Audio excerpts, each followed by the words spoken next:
குழுவுன்னா கொஞ்ச நெஞ்ச குழுவா? திங்கக்கிழமைனா ஒரு குழுவு, புதன்கிழமைனா ஒரு குழுவு, வெள்ளிக்கிழமைனா ஒரு குழுவு, சனிக்கிழமை குழுவுதான், ஞாயிற்றுக்கிழமை குழுவுதான் ஒரு குரூப்பாத்தான் வாழாங்க.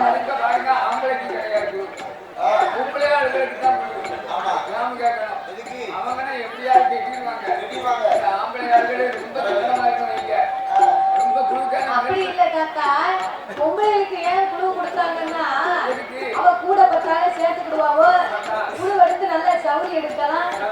பைக்கில சவுரி எடுக்க போகும்போது எப்படி இருக்கு?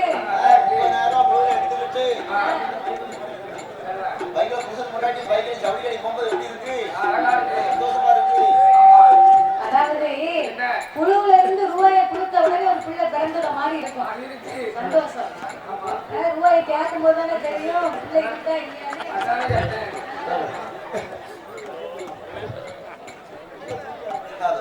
அப்போ இப்படி வாரம் மூட்டோடு குழுவா இருந்து அவர் உழைக்கிறது என்னதான் செய்ய? ரூபாயை கொண்டு வந்து கூட 10 ரூபாயை போட்டு செலவுக்கு பட்டுச்சேல் எடுக்கணும்னு ஆசைப்படக்கூடாது. வீட்டு நிலைமை அறிஞ்சு நம்ம நடக்கணுமா? அதைத்தான் பொண்ணு ஆசைன்னு இருக்காங்க. 3வது ஆசை ரொம்ப முக்கியமான ஆசை. யாருக்கும் இருக்காத ஆசை, எவருக்கும் திகட்டாத ஆசை. அதான் பொண்ணு ஆசை.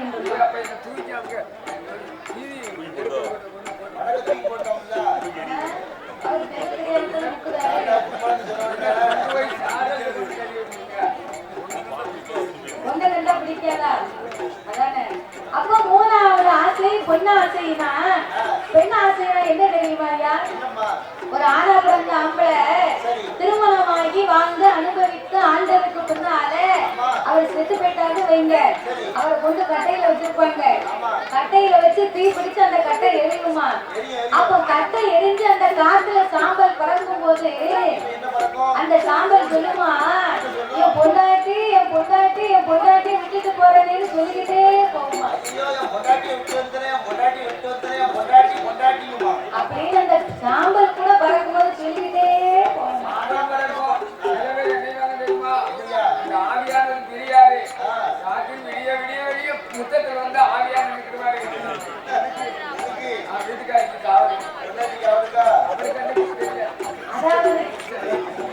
அதாவது ஆவிய வாழாங்கன்னு சொன்னா நல்லது செஞ்சவங்களா இருந்தா கடவுள் வந்து நம்ம உயிரை வந்து ஒரு நூல் இலையில எடுப்பாரு.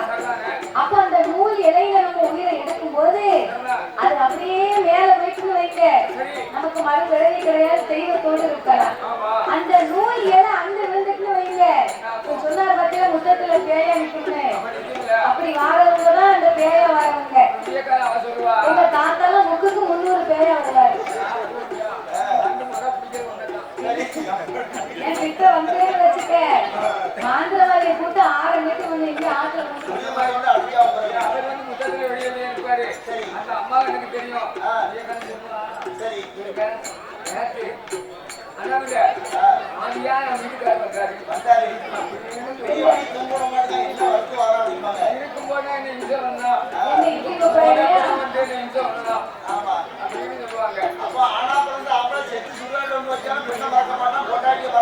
அதைத்தான் பெண்ணு ஆசைட்டாங்க. இப்படி 3 ஆசைகளையுமே முக்கண்ணன் கொடுத்து இறைவனாகிய சிவபெருமான் நாமளுக்கெல்லாம் என்சான் உடம்பை கொடுத்தார், ஒருச்சான் வயிற்றை கொடுத்தார். என்சான் உடம்புனா என்ன தெரியுமா? வளர்ந்தவராக இருந்தாலும் கட்டையராக இருந்தாலும் அவங்க கையால அவங்க உடம்பு அளந்து பார்த்தா எட்டையே சார்ந்தா இருக்குமா?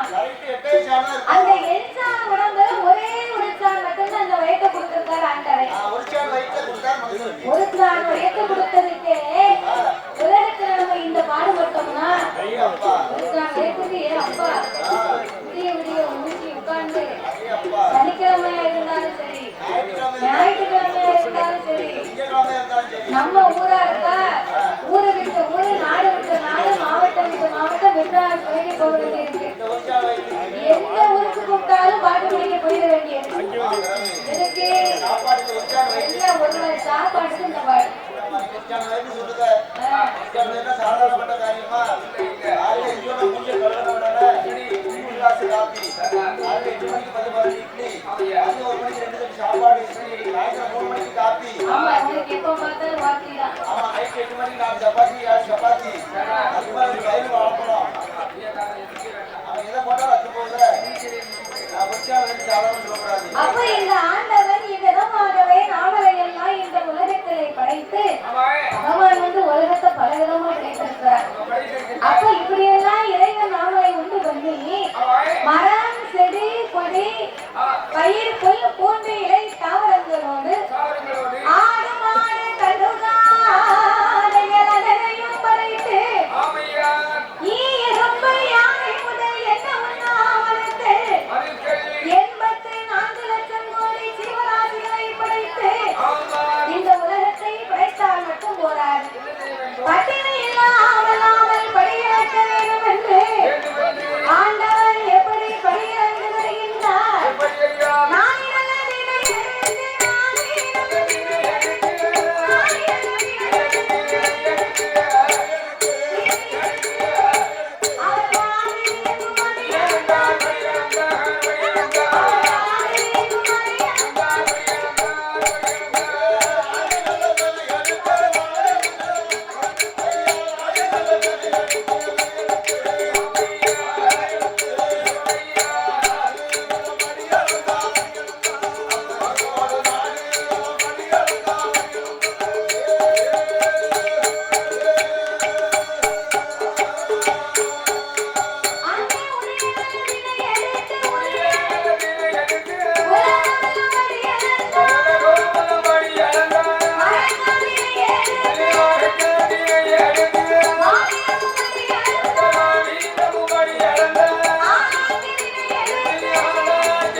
இல்லைன்னா ஆச்சி கட்டாப்பைய கொண்டு உனக்கு சோறு சுட்டு கொடுப்பா. நீ ரூபாயை கொடுக்கலேன்னு வையி, கட்டாப்பைய அடுப்புல வச்சு அந்த கட்டாப்பைய திருப்பி 2 பூசையை கொடுப்பா. அதுக்குதான் கட்டாப்பை.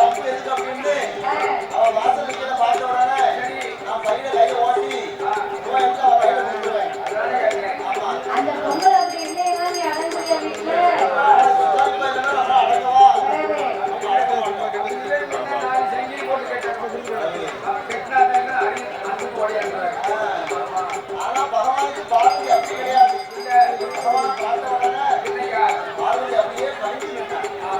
ஆண்டவனாகிய பரமானுக்கு பார்வனாதேவி பாதபூஜை முடித்தால் பணிவிடைகளை செய்து கணவனோடு இப்படி கைலையிலே இருக்கும்போது அருணாய பருவதே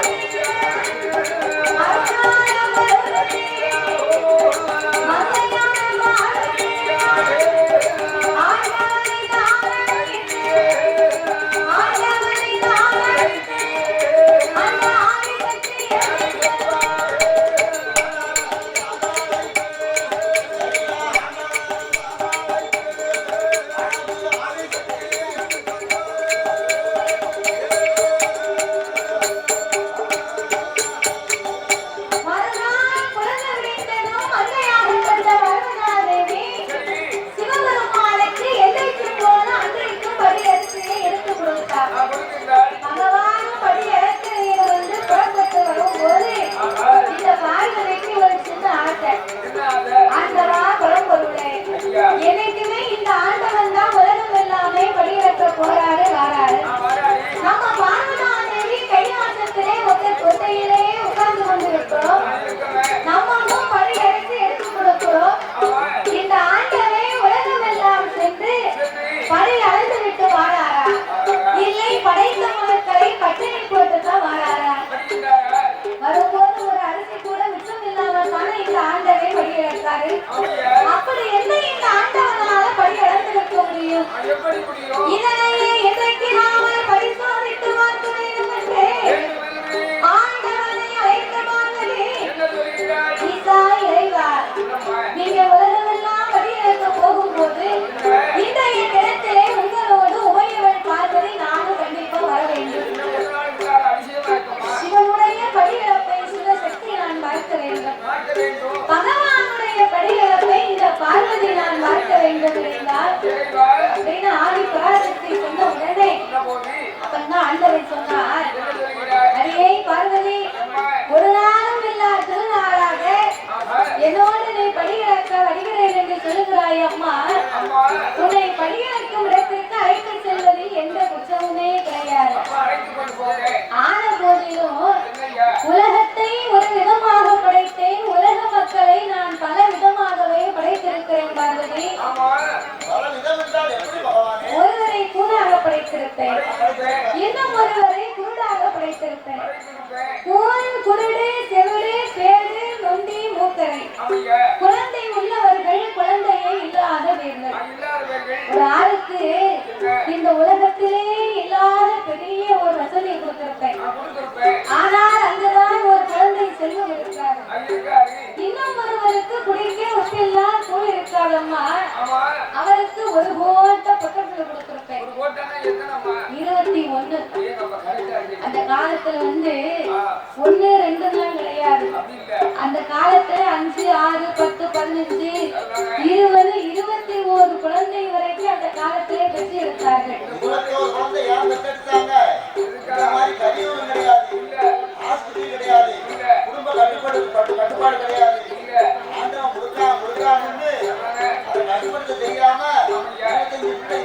அதாவது அந்த காலத்துல ஏன் அப்படி 21 பிள்ளைகளை பெற்று எடுத்தார்கள்? ஆனா இப்ப இருக்கிற மாதிரி மண்ணு மனை பொண்ணு பொருள் வாங்கணும்னு யாரும் அப்ப ஆசைப்படல.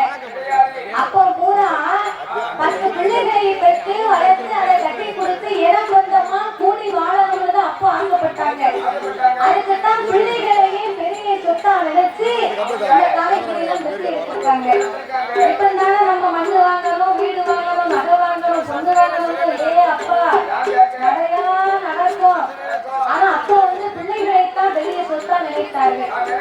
அப்போ அந்த காலத்துல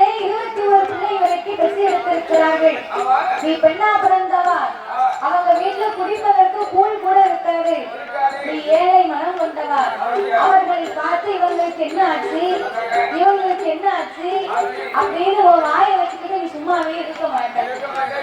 அதனால இதற்கு பதிலுக்கு நேரம் இருக்காது பார்வதி, உனக்கு பதில் சொல்லத்தான் நேரம் இருக்கும் அம்மா. அதனால நீ கையிலே அமர்ந்து ஆண்டவன் நான் சென்று படி இழந்து விட்டு திரும்பி விடுகிறேன் என்று பகவான் சொல்லிவிட்டு படி இழக்கவே புறப்பட்டு போனார். பார்வதாதேவி என்ன செய்கிறார் தெரியுமா? ஆண்டவனுடைய படியிலத்தையாமல் பரிசோதித்து பார்க்க வேண்டும் என்று கடவுளோடு நம்ம வாரோம்னு சொன்னோம். சிவபெருமான் நம்மை கொஞ்சம் கூட நம்ம வார்த்தையை மதிக்காம படியிலக்க வேணாம் என்று சொல்லி புறப்பட்டு விட்டார். அப்ப இவர் படியிலக்கிற ஏதோ குற்றம் குறை இருப்பதனாலதானே நம்மளை இந்த ஆண்டவே வேண்டாம்னு சொல்லுறாரு. அப்ப இந்த ஆண்டவனுடைய படியிலக்கை இன்னைக்கு நம்ம பரிசோதனை பண்ணி பார்க்கிறோம். எந்த யாரை வரவழைத்தால் தெரியுமா? அதிகத்தை பார்க்கறியா,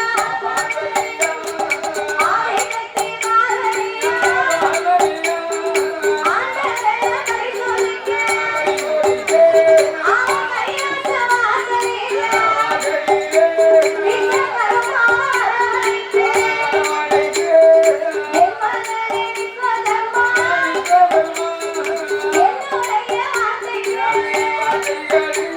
நீ சித்திரமாய் தப்பு செய்து மகனை தப்பு செய்து சிறப்புடனே கொண்டு வாப்பா, ஆன சிறப்புடனே கொண்டு வாப்பா.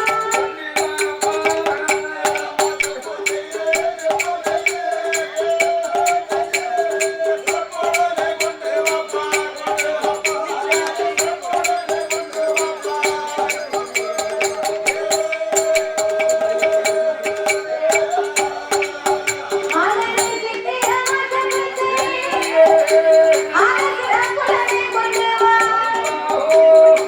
வானதியும் சொன்னவோ உன்னை கேட்ட விஸ்வகர்மா அப்படியே நல்லவே காங்கிர சம்பரத்தி கட்டைகளை உண்டு வட்டி பூவரச சம்பரத்தி உனச்சையும் நாங்கள் திருக்குறானை கொண்டு போவோம் அன்னை சீரி போட்டு மேலேவோம் சிவனை கேட்ட வரநம்பி ஆனை பார்வதியின் கையூடு அந்த பார்வதியோ கையில் வாங்கி பகவானை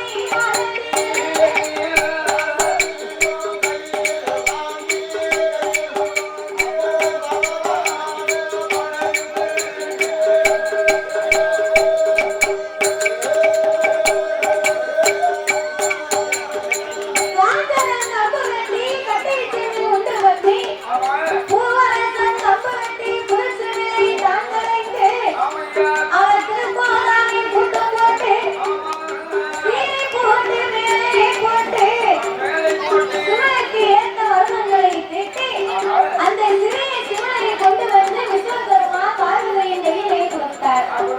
பார்வதி சிவனை வாங்கினார். சிவபெருமானை நினைத்து பார்க்கிறார்.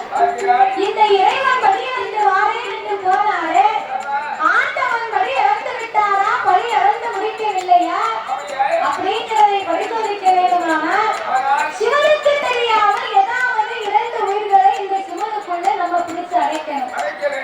சிவனுக்குள்ளே பிடித்து அடைத்திருக்கும் உயிரால ஆண்டவன் எப்படி பலி இழக்காருன்னு பார்ப்போம். எந்த ஆதிவராசக்தியானவள் கைலாசத்திலே அந்தமிக்கும் பார்த்தார்.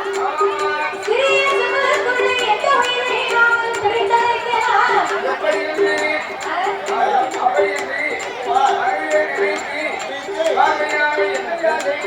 அதெல்லாம் பார்த்தா கேட்டு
பார்வதி ஆனரும்பையும் வெள்ளரும்பையும் விளைத்தழைத்து அதுக்கேற்ற திருக்கோடானை பூட்டி முந்தியிலே முடிந்து இடுப்பத சொல்கிறார். வரட்டு இன்னைக்கு இந்த ஆண்டவன் அவர் ரெண்டுல வந்து இன்னைக்கு பார்க்காம விடக்கூடாது. அப்படி என்று சொல்லி பார்வதி கைலாச வாசலிலே இருந்து கொண்டு என்னைக்குமே இறைவர் வரும்போது எப்போ வருவாங்க எதிர்பார்த்து நிற்பார். ஆனா இன்னைக்கு சிவன் வரக்கூடிய வழியிலே இரு கால்களை நீட்டி சிவன் நெஞ்சதிலே காலை நீட்டி பார்வதி உட்கார்ந்திருக்கிறார். அவர் எப்படி இருக்கிறார்? நீட்டின மரக்கலையே அவர் உங்கள் முடியலையே உங்கள் முடியலையே ஆழமாக இருப்பார்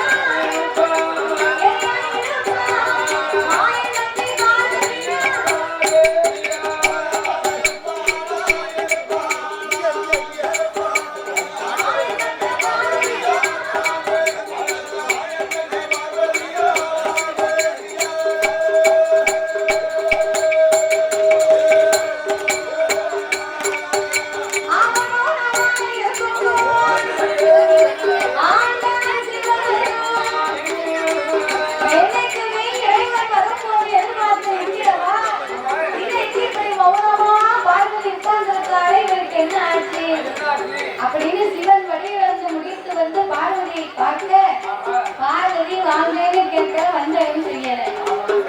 பாத பூஜை முடிக்கல, பணிவிடையும் செய்யல. சிவபெருமான் பார்வதியவே அழைத்துக் கொண்டு அவர் என்ன கேட்கிறார் தெரியுமா? கேட்கிறோமா பார்வதியா? கேட்கிறோமா பார்வதியா? என்னமோ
சொன்னார் ஆண்டவா பரம்பொருளே, ஈரேன உலகத்திற்கும் இறைவனுக்கும் இறைவனின் மனைவி அல்லவா நான்? அப்படி இருக்கும் போது உங்க அருளால் எனக்கு ஒரு குறையுமே கிடையாது.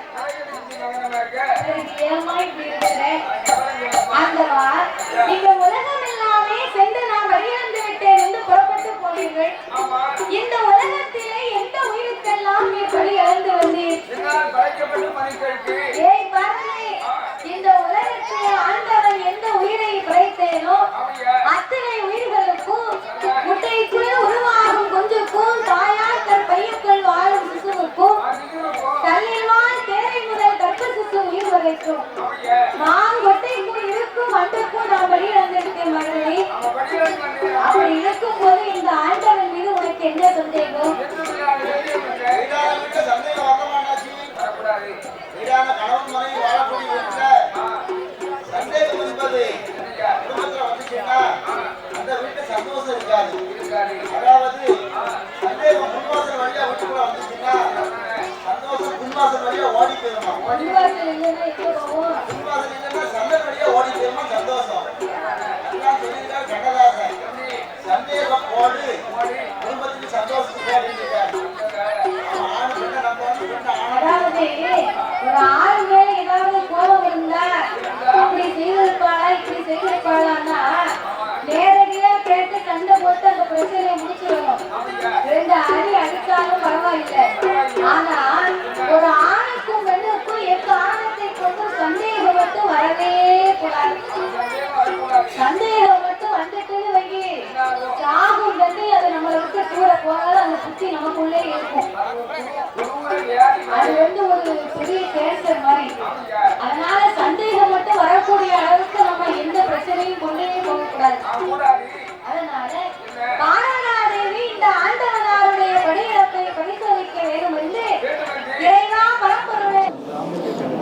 யூடியூப் சேனலை லைக் பண்ணுங்கள், ஷேர் பண்ணுங்கள், சப்ஸ்கிரைப் பண்ணுங்கள், மறக்காமல் அந்த பெல் ஐக்கானை கிளிக் பண்ணுங்கள். இந்த உலகம் எல்லாமே படியளந்து வந்தேன் என்று என்னிடத்திலே சொன்னாலும் உங்களுக்கு தெரியாமல் என்னிடத்திலே 2 உயிர்கள் பட்டினியாக இருக்கிறது. அதோடு மட்டுமில்லை ஆண்டவா, நீங்க தான் எல்லா உயிருக்கும் படியளந்து வந்தேன்னு சொன்னீங்களே, ஆனால் என்னிடத்திலே 2 உயிர்கள் பட்டினியாக இருக்கு என்று வார்த்தை சொன்ன உடனே ஆண்டவன் ஏது சொல்கிறார்? ஏழையம்மா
அப்ப ஆண்டவே பார்த்தார்.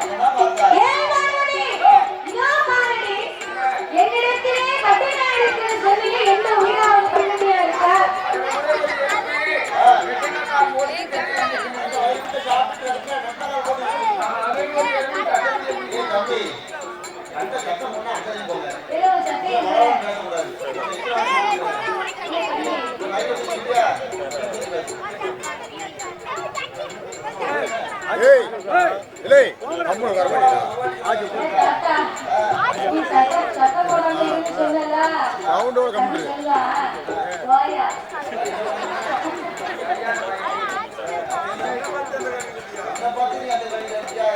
அது வேற ஒண்ணும் இல்ல, நீ சட்டப்படல, அவனும் சட்டப்படல. சரியா இருக்கா? இந்த சிறப்பான வேளையிலே அலங்கார பந்தலில் சிங்கார வேளையிலே பாடும் நாமல் எல்லிசை கலைஞர் ஆதரிக்கும் அல்லை பணம் கொடுத்து ஆதரிக்க வேண்டும் என்று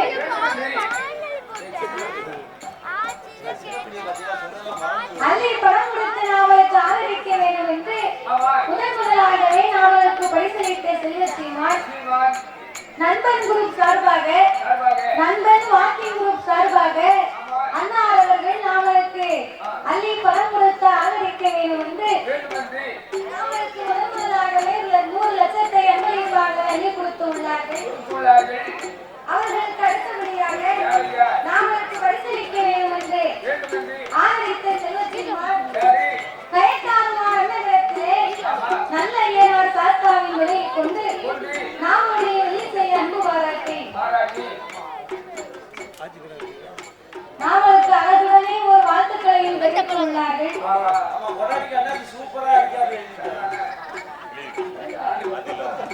நம்ம 6 பேருக்கும் சேர்த்து பாராட்டுக்கு பாரதிதாசன், பாட்டுக்கு பாரதிதாசன், இசைக்கு இளையராஜா, இசைக்கு தங்கை மாதவி என்று சொல்லி நாம அன்போடு வாழ்த்துக்களை தெரிவித்து ஆதி நாராயணன் அண்ணார் அவர்கள் சார்பாக நாமளுக்கு முதலாகவே 21 லட்சத்தை அன்பளிப்பாகவே அணி கொடுத்து உள்ளார்கள். அவர்களுக்கு அடுத்தபடியாக பரிசளித்த செல்வசீமான்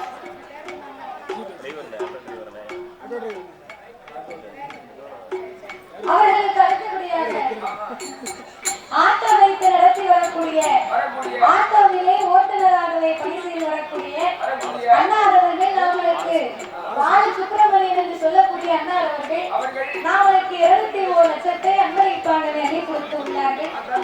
அவர்களுக்கு அடுத்தபடியாக சித்து டிவியின் உரிமையாளர் இந்திரஜித் அண்ணாருடைய அன்பு கருத்தாலே நாமல் 6 பேர்களுக்கும் என்றைக்கும் போல இன்றைக்கும் 21 லட்சத்தை அள்ளி கொடுத்து உள்ளார்கள். ஆமா, சித்து டிவி அங்கே வந்தாச்சுன்னா 200 ரூபாய் நமக்கு இருக்குன்னு அர்த்தம்.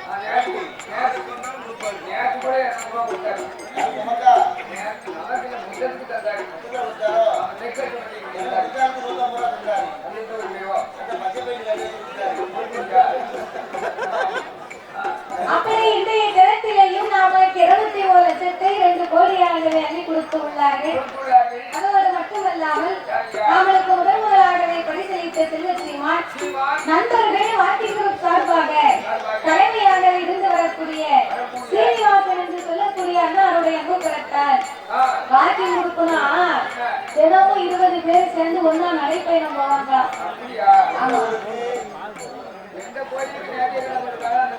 அப்படி இல்ல, ஊருக்குள்ளே தினமும் காலையில வாக்கிங் போறாங்க. அதனால அவங்களுக்கு வாக்கிங் கொடுக்கணும் தேவை. அப்ப பாயசம் மாட்ட வேண்டியதான். அண்ணா அவர்களும் அவளுக்கு அன்பளிப்பாக வேண்டி கொடுத்து ஆதரித்து உள்ளார்கள்.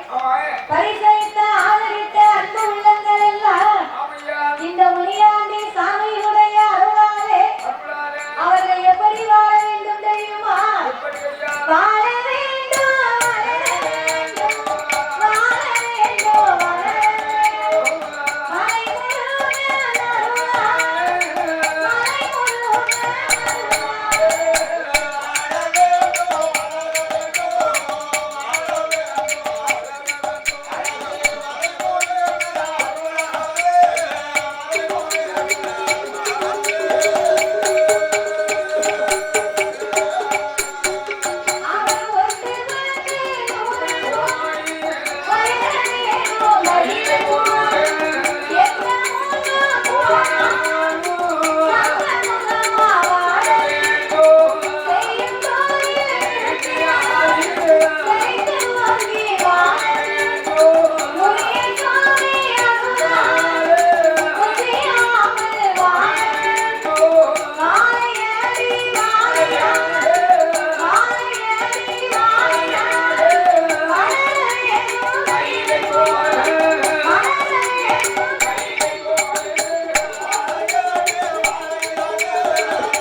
அப்படியாக இருக்கும் பொழுது ஆதிவல்லி கைலாசவாசலில் அந்த பராசக்தியாகப்பட்ட பாரதாதேவி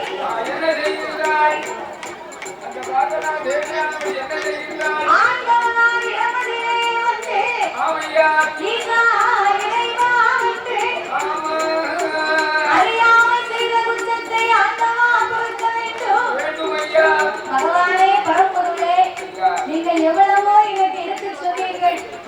ஆனா உங்க மேல நான் தான் நம்பிக்கை இல்லாம உங்க அண்ணா சிட்டியில வந்துக்கிறாங்க.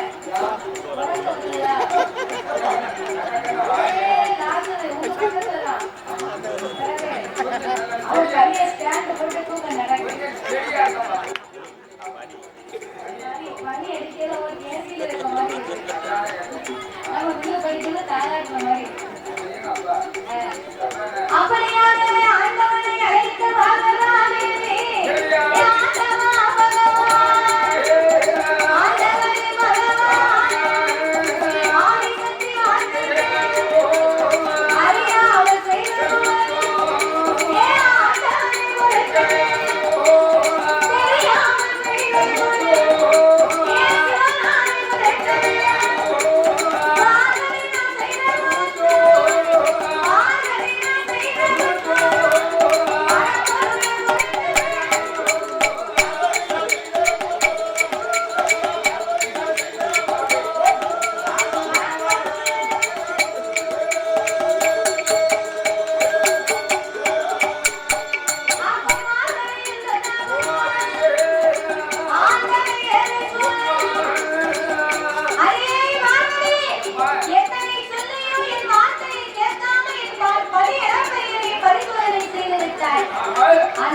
சொல்லுவார் தெரியாமல் செய்த குற்றத்தை சிவனாரை கொடுக்க வேண்டும் பார்வதினால் செய்த குற்றத்தை என் பரம்பொருளை நீங்கள் கொடுக்க வேண்டும் இறைவா பார்வதி தெரியாமலே இந்த பாவத்தை செய்திருந்தால் நான் உன்னை மன்னித்திருப்பேன் தெரிந்தே செய்த பாவத்திற்கு உனக்கு ஒருபோதும் மன்னிப்பே கிடையாது அதனாலே கட்டிய கணவனுக்கு செய்த பாவத்தை கண்டிப்பாக தீர்க்க வேண்டும் என்று சொன்னபோது அப்பதான் பார்வதி நினைத்து பார்த்தார் கட்டிய கணவனுக்கு செய்த பாவத்தை தீர்க்க மூலமாக யாராலே முடியும் ஒரு கை குழந்தை இருந்தால் தான் முடியும் கொண்டவனுக்கு செய்த பாவத்தை தீர்க்க ஒரு குழந்தை வர வேண்டும் என்று ஆண்டவனிடத்தில் வந்து என்ன கேட்கிறான் தெரியுமா ஆண்டவனே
கட்டிய கணவனுக்கு செய்த பாவத்தை தீர்க்க ஒரு அழகான கை குழந்தை ஒன்று எனக்கு வேணும் சிரித்து விளையாட சிசுவு வேணும் கொஞ்சி விளையாட குழந்தை வேணும் என்று பார்வதி பகவானிடத்தில் கேட்க அப்பதான் சிவன் சொன்னார் எத்தனையோ வரங்களுக்கு ஏன் பார்வதி ஏன் குழந்தை வரத்தை கேட்கிறாய் பார்வதி ஏன் அப்படி ஒரு வரத்தை கேட்கிறான்னா ஒரு ஆணுக்கும் பெண்ணுக்கும் கணவன் மனைவிக்கு ஒரு சண்டை சச்சரவு இருக்கணும் என்கிறேன் அந்த கணவனுக்கும் மனைவிக்கும் சண்டை வரும்போது அந்த ஐயா கோபத்தில் பேசுறாரு நீ வெட்டி போட்டதே இல்லைன்னா உங்க தூக்கல தூக்கிடுவாரு அப்ப அந்த அம்மா சொல்லுவா உன்னை இதுவரைக்கும் ஏன் நான் உயிரோட வச்சிருக்க முடியுமா தூங்கும் போது உன் தலையில கைய தூக்கி போட தெரியாம இருக்கேன் நாளைக்கு நீ செத்து போயிட்டேன்னு வையி என் பிள்ளைகளுக்கெல்லாம் அப்பம் இல்லைன்னு யாரும் சொல்லக்கூடாது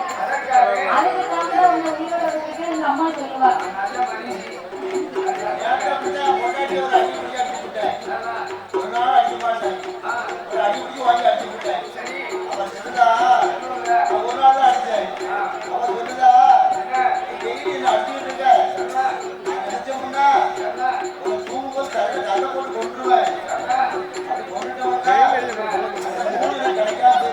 என்ன பேருந்துல பணமா போட்டு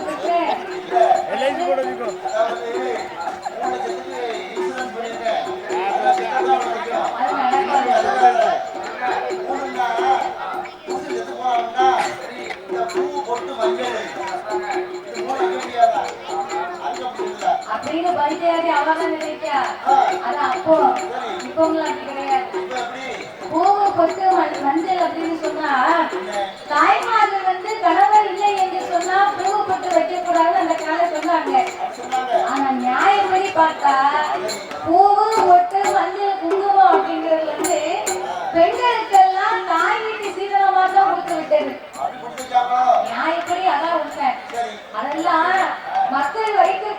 சின்ன வார்த்தைகள் சில கட்டுரைப்படியாக்க நம்ம நடக்கிறோம். ஆனா நியாயப்படி தாய்மார்களுக்கு அது தாய் வீட்டு சீதனம் தான். அதுல வைக்க கூடாது யாருமே சொல்லல.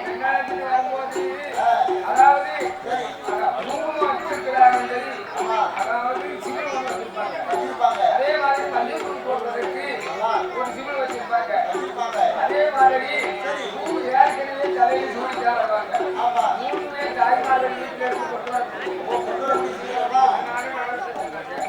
அதனால தாய் வீட்டு சீதனம் மட்டும் அதை கொடுத்துருக்காங்க. நீங்க இல்லைன்னா வைக்க கூடாது ஒரு அவசியமும் இல்லை.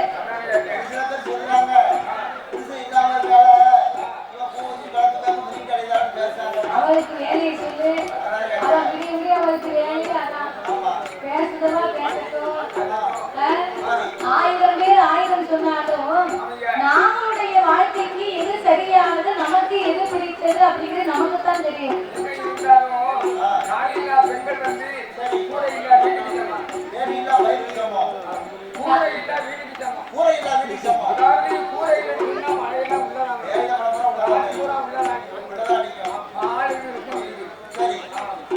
நீ சொல்லுவதை மாதிரி சொன்னாங்க. தாலி இல்லாத பெண்கள் எல்லாம் கூரை இல்லாத வீட்டுக்கு சமம்னு அப்ப சொன்னாங்க. அப்ப ஏன் அப்படி சொன்னாங்கன்னு சொன்னா, அந்த காலத்துல இப்ப இருக்கிற மாதிரி படிப்போம் நாகரீகமும் அப்ப கிடையாது. ஆனா இப்ப உள்ள காலத்திலே தாய்மார்கள் எல்லாம் படித்து பெரியாராகி இந்த உள்ள நாகரீகத்திற்கு ஏற்ற மாதிரி வாழ ஆரம்பித்து விட்டார்கள். அப்பதான் பெண்கள் வீட்டுக்குள்ளே இருக்கணும்னு இருந்தாங்க. இப்ப அப்படிலாம் கிடையாது. இப்போ எங்க ஊர்ல ஒரு அம்மா கணவன் கிடையாது, ஆனா ஒரே ஒரு பெண் குழந்தை வைத்திருக்கிறார்கள். அந்த பிள்ளைய பள்ளிக்கூடத்துக்கு அனுப்பி எங்க அம்மா ஆட்டோ ஓட்டுறாங்க. மழை எல்லாம் வீட்டுக்குள்ளே பெய்து அவன் நல்லா செஞ்சு எடுத்துதான் வச்சிருக்கான்.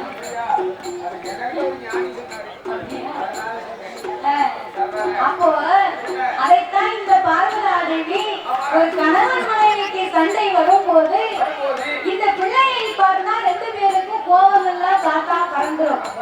சரி நம்ம சண்டை போட்டா நம்ம பிள்ளை எங்க போவோம் அப்படின்னு பிள்ளையை பார்த்து பிள்ளைக்காகவே மறு வாழ்வு தொடங்குவார்கள். அதனாலதான் பார்வதா தேவி சிவபெருமானிடத்தில் கேட்டார், செய்த பாவத்தை தீர்ப்பதற்கு ஒரு சிறிய குழந்தை வேணும் என்று அந்த ஆதிபராசக்தியானவள் கேட்டபோது இறைவனாகிய சிவபெருமான் என்ன சொல்லுகின்றார்? ஏரியம்மா வார்த்தை, ஏரியம்மா வார்த்தை, என்னுடைய வார்த்தை, என்ன வரம் கேட்டார், ஏற்ற பிள்ளை கேளாம், ஓடி வரம் கேட்டார், குழந்த வரம் கேளாதம்மா. ஏய் மாணவி, எந்த வரம் கேட்டால் நீ எந்த குழந்தை வரம் கேட்டாரு? ஏன்னா ஆண்டவன் ஏற்கனவே உனக்கு 2 வரத்தை கொடுத்துருக்கேன். 2 வரம் என்று சொன்னா 2 பிள்ளை வரத்தை ஏற்கனவே உனக்கு தந்தை பார்வதி. எம்மா மூத்த மகன் கணபதி, மூத்த மகன் கணபதி, முதல் பிள்ளையா உனக்கு தான். அந்த நல்ல கணபதி உன் பேச்ச கேட்கவே, என் பேச்ச கேட்கவே. மூத்த மகன் கணபதி தாயினோட குணத்தை போல் தலைவரம் பெண்ணுங்க தந்தையிலே போய்வார். இளைய மகனே போய் எப்போது உனக்கு தான் அந்த நல்ல நிலவரும் உன் பேச்ச கேட்கலையே, என் பேச்ச கேட்கலையே. பள்ளி மேலே ஆசை கொண்டு மலையிலே போய்வார், புரட்சி மேலே ஆசை கொண்டு முந்தோடு போய்வார். 3வது பிள்ளை எத்தான், 3வது பிள்ளை எத்தான், எம்மா முத்தனம்மா.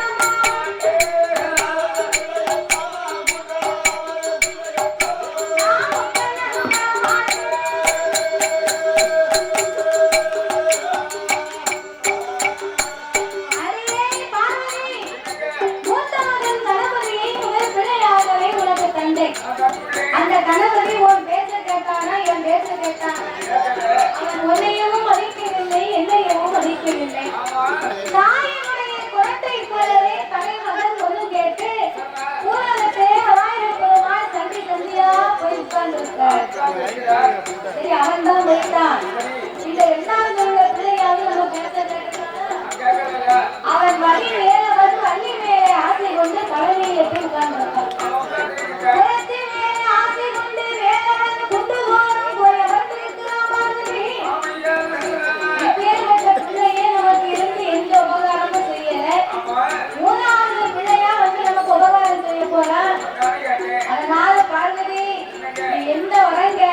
ஏந்து பிள்ளை விட்டு கேளாது. பட்டப்பாடு போறோம்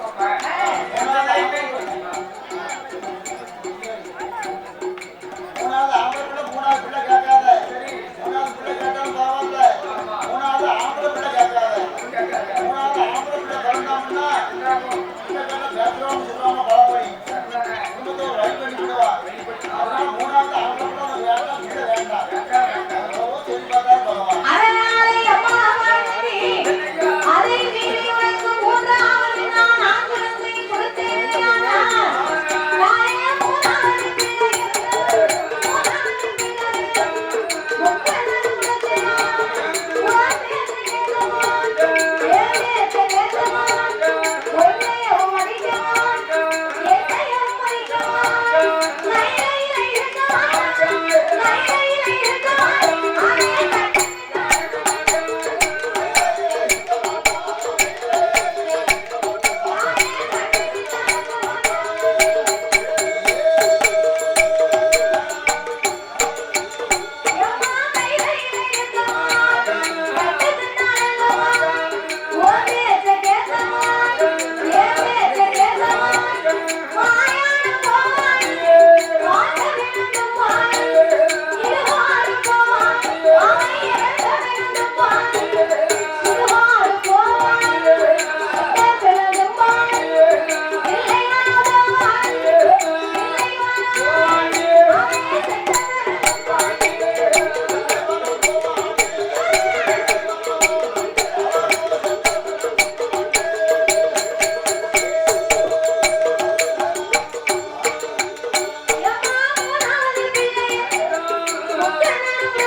எந்த வரம் கேட்டாலும் மூணாவது ஆம்பளை பிள்ளை மட்டும் என்கிட்ட கேளாது அப்படின்னு ஆண்டவே இவ்வளவோ சொன்னார்.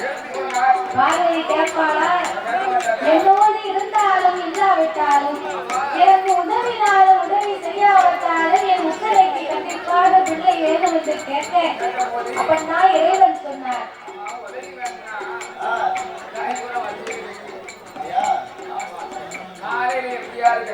அதை வாங்கி வீட்டுக்காரி கொண்டு போ.